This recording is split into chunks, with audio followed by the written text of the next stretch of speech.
কাটিয়ে বাংলাদেশে দেবী পক্ষের সূচনা, বাধা উপেক্ষা করে দেবীর আবাহন। হিন্দুদের উপর হুমকি কেন? পুজো বন্ধে ফতোয়া জারি কেন? সনাতনীদের গর্জন বুঝিয়ে দিচ্ছে কোনো হুঙ্কারেই কোনো বিদ্বেষ হিংসার কাছে মাথা নত নয়।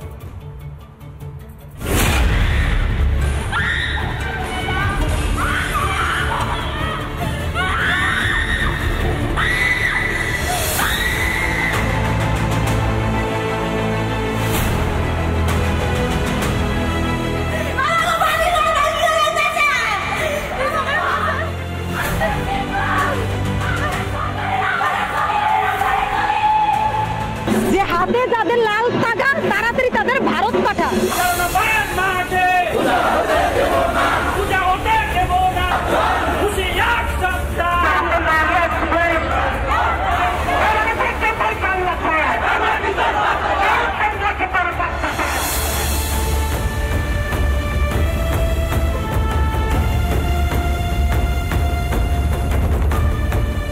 পিতৃপক্ষের অবসানে কাশের দোলা লেগেছে পদ্মাপাড়ে। সরকার বদলের পর ওপার বাংলা দেখেছে সংখ্যালঘু হিন্দুদের উপর হামলা, আক্রমণ। ভেঙেছে বাড়ি, আশ্রয় হারিয়েছেন বহু। হিন্দুদের শ্রেষ্ঠ উৎসব দুর্গাপুজো বন্ধ করতে জারি হয়েছে ফতোয়া।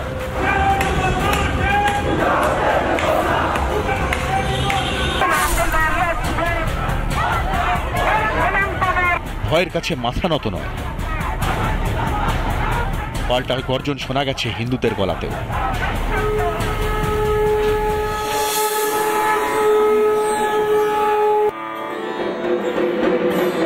দেবী পক্ষের সূচনা হয়েছে, দেবী আসছেন ওপার বাংলাতেও।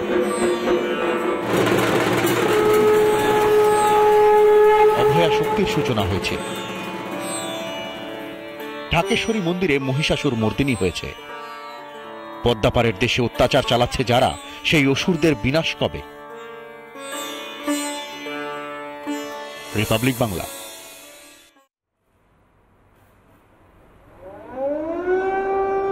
মধ্যপ্রাচ্যে এবার তৃতীয় মহাযুদ্ধের প্রস্তুতি। ইসরায়েল ও হিজবুল্লাহ জঙ্গিদের যুদ্ধে এবার সরাসরি ঢুকে পড়ল ইরান। মুড়ি মুরগির মতো রকেট আছড়ে পড়ল ইসরায়েলের একাধিক শহরে। ফল ভুগতে হবে পাল্টা হুঙ্কার বেঞ্জামিন নেতানিয়াহুর। সরাসরি লেবাননের পাশে রাশিয়া।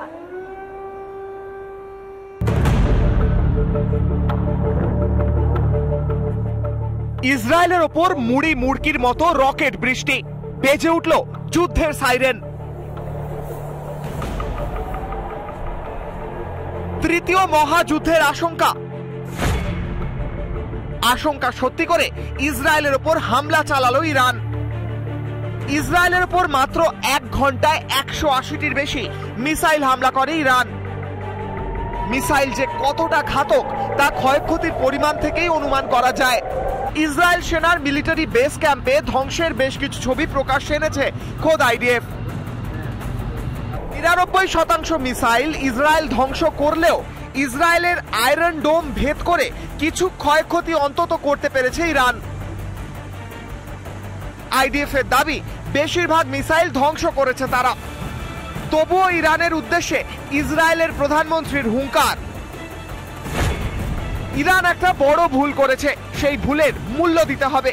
আমরা আমাদের সিদ্ধান্তে অবিচল থাকব। যারা আমাদের আক্রমণ করবে তাদের ওপর পাল্টা প্রত্যাঘাত করা হবে। ইরানের দাবি হামাস আর হিজবুল্লাহর ওপর হামলার প্রতিশোধ নিল তারা। ইরানের সর্বোচ্চ নেতা এবং ইসলামিক রিভলিউশনারি গার্ড কর্পস বা আইআরজিসি হামলার ভিডিও পোস্ট করেছে সোশ্যাল মিডিয়ায়। ইসরায়েলের হাত শক্ত করেছে ফ্রান্সও। অন্যদিকে লেবাননের সমর্থনে পাশে দাঁড়িয়েছে রাশিয়া। ফলে লড়াই আরো রক্তক্ষয়ী হয়ে ওঠার আশঙ্কা। রিপাবলিক বাংলা।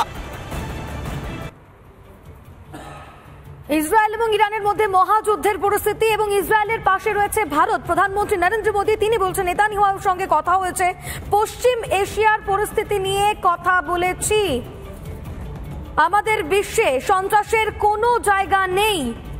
শান্তি ও স্থিতিশীলতা পুনঃপ্রতিষ্ঠার প্রচেষ্টাকে সমর্থন করতে প্রতিশ্রুতিবদ্ধ ভারত, এমনটাই বলছেন প্রধানমন্ত্রী Narendra Modi.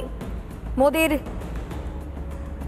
Social media post, যেখানে তিনি বলেছেন নেতানিয়াহুর সঙ্গে কথা হয়েছে, পশ্চিম এশিয়ার পরিস্থিতি নিয়ে কথা বলেছি, আমাদের বিশ্বে সন্ত্রাসের কোনো জায়গা নেই, শান্তি ও স্থিতিশীলতা পুনঃপ্রতিষ্ঠার প্রচেষ্টাকে সমর্থন করতে প্রতিশ্রুতিবদ্ধ ভারত।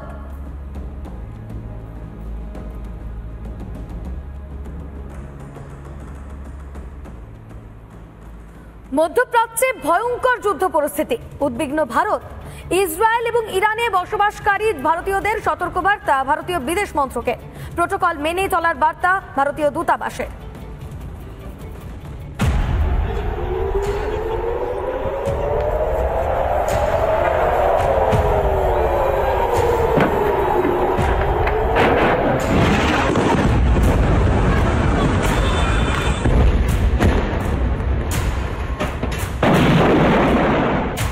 মঙ্গলবার রাত থেকে নতুন করে উত্তেজনা পশ্চিম এশিয়ায়।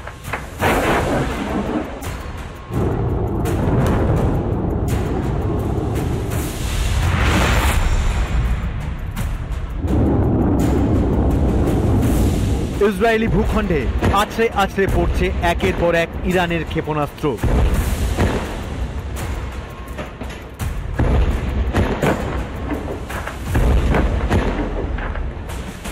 ইসরায়েল ইরান সংঘাত চরমে।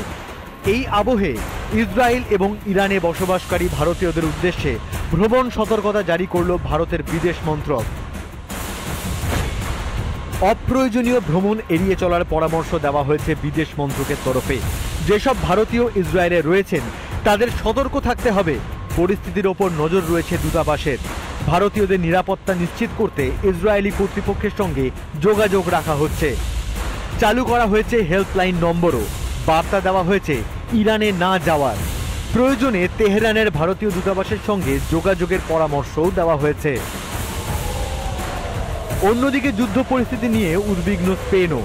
লেবাননে আটকে রয়েছেন প্রায় 350 স্পেনীয়। তাদের উদ্ধারে দুটি সামরিক বিমান পাঠাচ্ছে স্পেন। রিপাবলিক বাংলা।